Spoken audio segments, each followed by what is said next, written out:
দেখেছি আবাস যোজনার ঘর, কখনো দেখেছি সেই রাস্তা ঢালাই নির্মাণের কাজ।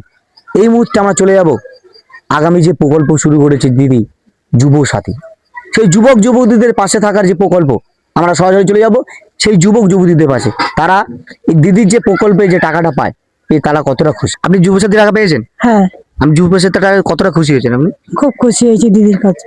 আপনি যে সবুজ সাথী সাইকেল পান, হ্যাঁ সালে পেয়েছেন? হ্যাঁ পেয়েছি। যে মোবাইল কেনার যে টাকা 10,000 টাকা দিয়েছিল সেটা, হ্যাঁ ওটাও পেয়েছি। দিদিকে কি বার্তা দিতে চান এই মুহূর্তে? দিদি যে আমাদের যে আমরা কথাগুলো আমরা ওনাকে জানাইছিলাম, সেই কথাগুলো ওনারা রেখেছে, এটা ওনার অসংখ্য ধন্যবাদ যে আমাদের কথাগুলো রাখার জন্য। যে স্কুলের মেয়েরা স্কুলে যায়, যে গাড়ি ভাড়া করে তার জন্য যে সাইকেল দিয়ে হেল্প করেছে। আগামীতে ভোট আছে, কাকে ভোট দেবেন? দিদিকেই চাই।